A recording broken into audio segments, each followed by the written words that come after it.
Allô Doc, qu'est-ce qu'on écrivait au Moyen-Âge ? C'est une question intéressante parce qu'elle vient démonter un certain nombre de clichés que l'on peut avoir sur le Moyen-Âge, cette période qui s'étend en gros du 5e au 15e siècle.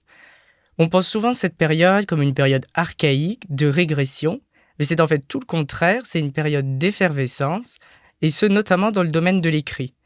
Contrairement à ce qu'on a longtemps pensé, c'est au Moyen-Âge que l'Occident devient une société de l'écrit, et non pas au moment du développement de l'imprimerie au 15e siècle. Alors si on écrit déjà au 5e siècle, c'est surtout à partir du 12e, 13e siècle que l'écrit explose et devient incontournable. Songez par exemple qu'à la chancellerie du pape Boniface VIII, c'est-à-dire en gros l'administration du pape, une cinquantaine de scribes seulement produisent à eux seuls 50 000 lettres par an. Alors qu'est-ce qu'on écrit au Moyen-Âge ? On peut distinguer deux types d'écrits. Des écrits littéraires et narratifs d'une part et des écrits pratiques ou pragmatiques d'autre part. Alors la première catégorie, les écrits littéraires et narratifs, ce sont par exemple des textes historiques comme les chroniques, mais aussi des écrits plus scientifiques comme les traités de médecine. Mais il y a aussi une deuxième catégorie de documents, donc les écrits pratiques et pragmatiques. C'est en gros ce qu'on appellerait aujourd'hui familièrement la paperasse, et que ce sont des documents qui sont tournés vers l'action et qui peuvent prendre des formes très variées.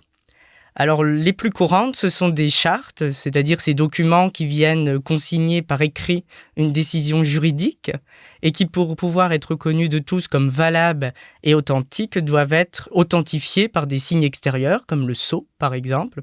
Ça peut être des lettres ou encore tout un tas de documents de gestion du quotidien tels que les registres de comptes, puisqu'on tient dès le Moyen-Âge des comptes. Et puis enfin, à côté de ces deux catégories qui sont plutôt des écrits sur parchemin ou sur papier, il faut aussi mentionner les inscriptions, puisqu'il y en existe de nombreuses au Moyen-Âge. Elles peuvent être sur des tombeaux ou encore sur des cloches.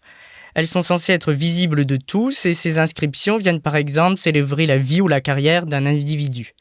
Alors si j'ai séparé les écrits en deux catégories, il ne faut pas imaginer pour autant qu'il s'agissait de deux univers strictement séparés. Ces deux catégories s'influençaient l'une et l'autre. Alors de manière concrète, dans ma thèse qui a pour cadre la ville de Reims, je rencontre toutes sortes de documents, des chartes en parchemin mais aussi des rouleaux. C'est-à-dire des morceaux de parchemin cousus ensemble et qui peuvent parfois mesurer jusqu'à 5 mètres. Vous l'aurez compris, contrairement à une idée reçue, on écrivait beaucoup au Moyen-Âge. Mais attention, tout le monde n'était pas égal face à la lecture ou à l'écriture. Suivant que l'on soit capable d'écrire une charte ou simplement de signer de son nom, il y a tout un monde. C'était Lucas Flandre, doctorant au LUCI, laboratoire universitaire Histoire, Culture, Italie, Europe de Grenoble.